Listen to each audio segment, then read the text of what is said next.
ओम नमस्ते जी।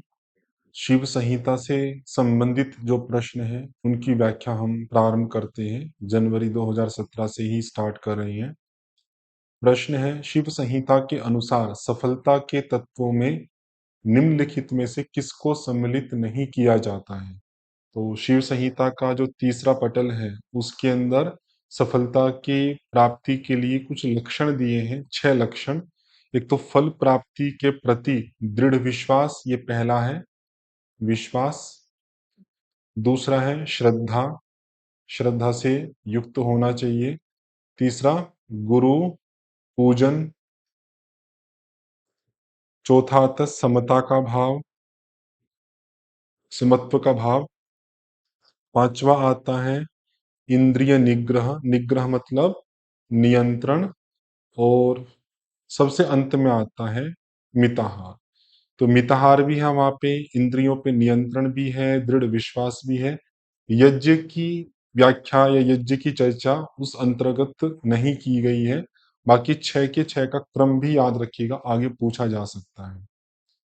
नवंबर 2017 में निम्नलिखित में से किस आसन का वर्णन शिव संहिता के अंतर्गत किया गया है? तो जब हमने उसके किए थे सिद्ध सिद्धांत पद्धति के, वहां पर भी आसन से संबंधित कई प्रश्न थे। सिद्ध सिद्धांत पद्धति में 3 आसन थे आपके, स्वस्तिकासन, पद्मासन और सिद्धासन। शिव संहिता में 4 आसन हैं, क्रमशः आप रखिएगा। पहला है सिद्धासन, दूसरा है पद्मासन, तीसरा है उग्रासन। ये विशेष नाम है। उग्रासन का पश्चिमोत्तानासन दूसरा नाम है। तो दोनों ही मिल सकते हैं, पश्चिमोत्तान भी लिखा मिल सकता है आपको, उग्र भी। और चौथा है स्वस्तिकासन। ये 4 नाम आपको याद रखने चाहिए। तो नहीं किया, भद्रासन का उल्लेख नहीं है, बाकी सबका उल्लेख किया है। शिव संहिता के अनुसार एक समय में कुंभक के कितने चक्रों का अभ्यास किया जाना चाहिए? तो शिव संहिता में कुंभक के प्रसंग में 4 समय दिए हैं, प्रातः, मध्याह्न, सायं और अर्धरात्रि। लगभग सभी ग्रंथों में यही 4 समय आपके बताए जाते हैं। और एक समय में अधिकतम 20 कुंभक करने के लिए कहा है, ये भी अधिकांश ग्रंथों में आता है। तो यदि पूरे दिन की दृष्टि से देखो, तो 4 समय के आधार पे हर समय में 20-20 करेंगे, तो अधिकतम 80 कुंभक आपके किए जा सकते हैं। लेकिन उन्होंने एक समय का पूछा था, तो 20 आपका आंसर हो जाएगा। शिव संहिता के अनुसार 84 आसनों में किन मुख्य आसनों को करने का विधान है? तो वहां पे 4 आसन थे, सिद्धासन था, पद्मासन था, उग्रासन था, स्वस्तिकासन। यही आपकी बताए, सिद्ध, पद्म, उग्र और स्वस्तिक, ये 4 आसन। तो ए और बी, सेकंड ऑप्शन सही हो जाएगा। जुलाई 18 का है, इड़ा, पिंगला और सुषुम्ना नाड़ियों को क्रमशः किस रूप में जाना जाता है? तो इड़ा को कहा गया है गंगा, ये इड़ा हो गई आपकी। और जो पिंगला है उसको यमुना कहा जाता है, और सुषुम्ना को सरस्वती कहा जाता है। ये सुषुम्ना के लिए आता है। तो ईड़ा के लिए BCA, फर्स्ट ऑप्शन आपका सही हो जाएगा। दिसंबर 18 का देखिए, शिव संहिता में चित्रा नाड़ी सहित मुख्य नाड़ियों की संख्या कितनी बताई गई है? तो वहां पर 14 नाड़ियों का उल्लेख है। और 14 नाड़ियों से अलग फिर चित्रा नाड़ी, जो कि शिव को अत्यधिक प्रिय कही गई है, वो सुषुम्ना नाड़ी के अंदर मिलती है। तो चित्रा को मिलाकर टोटल 15 नाड़ियां आपकी वहां पर हो जाएंगी। बाकी 14 नाड़ियों के नाम भी याद रखिएगा, मैं बोल देता हूँ, लिखने में समय लगेगा। सुषुम्ना, इड़ा, पिंगला, गांधारी, हस्तिजिह्वा, कुहू, सरस्वती, पूषा, शंखिनी, पयस्विनी, वारुणी, अलम्बुसा, विश्वोदरी और यशस्विनी। ये सिक्वेंशियली मैंने 14 नाड़ियां बताई है। और उसके अलावा चित्रा नाड़ी है, जो कि शिव को अत्यधिक प्रिय कही गई है। जून 2019 में निम्नलिखित में से किन आसनों को शिव संहिता में नहीं बताया है? क्योंकि कई बार आ चुका आसनों का, तो नहीं वाला आपको बताना है। सिद्धासन तो है वहां पे, उग्रासन भी है, भद्रासन और मुक्तासन, इन दो का उल्लेख वहां पर नहीं है।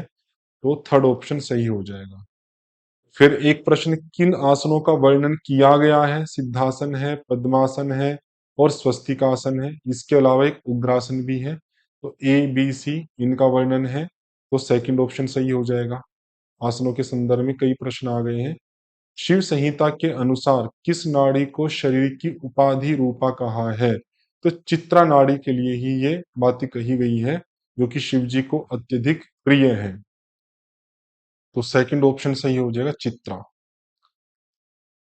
अगला जून 2020 का प्रश्न है, शिव संहिता के अनुसार इड़ा नाड़ी का दूसरा नाम क्या बताया गया है?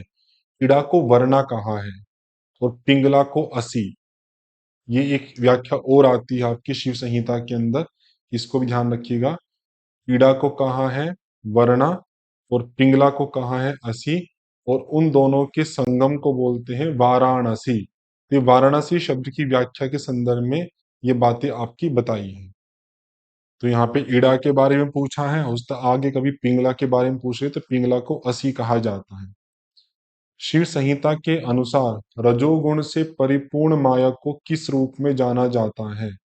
तो ये पहला जो पटल है शिव संहिता का, शिव संहिता में 5 पटल है, तो पहले पटल में ही इस तरह की व्याख्या आती है, जहाँ पे सृष्टि की उत्पत्ति की बात की है।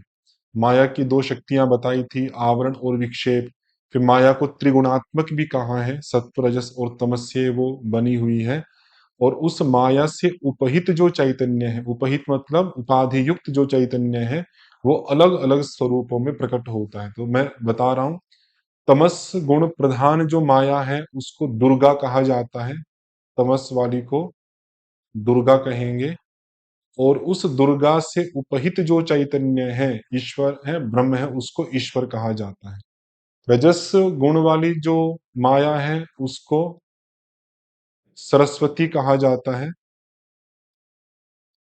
और उससे उपहित जो चैतन्य है उसे ब्रह्म या ब्रह्मा कहेंगे। सत्व गुण वाली जो है उसको लक्ष्मी कहा है, सत्व का संबंध विष्णु से होता ही है, और उससे उपहित जो चैतन्य है उसे विष्णु कहा जाता है। ये विष्णु हो गया। तो यहाँ पे रजोगुण से परिपूर्ण माया को सरस्वती कहा जाएगा, बी ऑप्शन। मैचिंग के लिए है, हमें पता कि आकाश में एक ही गुण होता है, शब्द गुण। आकाश से बनता है वायु, उसमें 2 गुण होंगे, एक शब्द भी होगा, एक स्पर्श भी होगा वायु का। वायु, आकाश वायु, फिर आता है आपका अग्नि, तेज, तेज में 3 गुण होंगे। इसमें रूप एक्स्ट्रा आ जाएगा, शब्द भी होगा, स्पर्श भी होगा और रूप। फिर आता है जल, जल के अंदर 4 होंगे, जल में एक्स्ट्रा आ जाएगा रस। और पृथ्वी में 5 गुण होंगे, पांचों के पांचों एक्स्ट्रा आ जाएगा आपका गंध। पृथ्वी का अपना जो यूनिक गुण है वो गंध है, बाकी कारणों के आधार पर इसमें पांचों गुण समाविष्ट होते हैं, पाए जाते हैं। दिसंबर 21 का है, अभ्यासीदना तु भोक्तव्यम स्तोकम स्तोकम अनेकधा पूर्वोक्त काले कुर्यात्तु कुंभकान प्रतिवासनम। तो ये तीसरा जो पटल है शिव संहिता का, वहां पर खाने के संदर्भ में ही ये श्लोक आता है, अभ्यासिना तु भोक्तव्यम, कि जो योगाभ्यासी है उसको थोड़ा थोड़ा करके खाना चाहिए। तो स्तोकम स्तोकम, स्तोकम स्तोकम मतलब थोड़ा थोड़ा करके खाए, और अनेकधा, अनेक बार खाएं। ऐसा नहीं कि एक बार ही खाना है, अनेक बार खा सकते हैं, बस शर्त है कि थोड़ा थोड़ा खाना। तो ये प्रश्न भी कई बार आया है। तो यहाँ पे पटल पूछ लिया है, कई बार श्लोक की संख्या भी पूछ लेंगे, कई बार और भी कुछ पूछ लेंगे। तो ध्यान रखिए तीसरे पटल का है, बी ऑप्शन। निम्न में से शिव संहिता में बताया गया आसन है, ये चौथी पांचवी बार पूछा जा रहा है आपका। स्वस्तिक आसन भी है, पश्चिमोत्तानासन भी है, जिसको उग्रासन कहा था। ये 2 आसन आपके कुक्कुट, गोमुख, वीर आदि नहीं है। ए और सी, सी ऑप्शन हो जाएगा। अलग अलग पटल में क्या क्या विषय दिया है, तो 5 पटल ये तो मैंने बता ही दिया आपको, उनके विषय आप ध्यान रखिएगा। पहले पटल के अंदर क्या है, दार्शनिक मान्यताएं दी हैं कि लोग मानते हैं कि ऐसा है, लेकिन वास्तव में वे प्रचलित अवधारणा है, सत्य नहीं है। तो ए का हो जाएगा 3। दूसरा जो पटल है आपका, उसके अंदर शरीर को ब्रह्मांड का प्रतीक बता के वहां पे सूर्यमंडल, चंद्रमंडल की चर्चा आती है, तो उसका 4th हो जाएगा। चौथा पटल जो है वो मुद्राओं से संबंधित है, तो 2nd हो जाएगा। और जो पंचम पटल है उसमें योग के प्रकार और योग के 4 प्रकार के साधक हैं, जिनसे आगे प्रश्न आएंगे। तो डी का आपका 1 हो जाएगा। ये मैचिंग भी याद रखिए।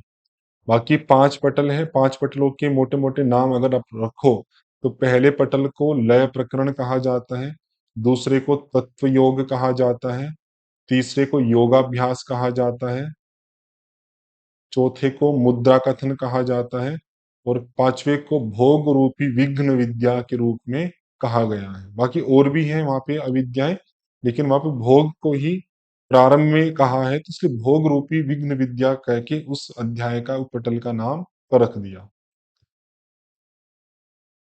अगला प्रश्न देखिए, जुलाई 2022 का, शिव संहिता के अनुसार कौन सा आसन व्याधि के सभी प्रकारों का नाश करने में सक्षम है? तो व्याधियों का विनाश लगभग सभी ग्रंथों में प्रसिद्ध जो है वो पद्मासन के लिए ही है। यहाँ पर भी पद्मासन के दो लाभ दिए हैं, एक तो सभी रोग नष्ट और प्राण का संभाव, दो आपके लाभ हैं। बाकी व्याधि उत्पन्न न होना ये भी एक लाभ है आपका उग्रासन का, लेकिन यहाँ पे फोकस है सभी प्रकार की व्याधियों का विनाश, जो कि पद्मासन का ही है, तो सेकंड ऑप्शन सही हो जाएगा। शिव संहिता के अनुसार मध्य प्रकार के साधकों को गुणों के क्रम निश्चित कीजिए। तो वहां पे मैं बताया 4 प्रकार के साधक बताए गए हैं। कौन कौन से?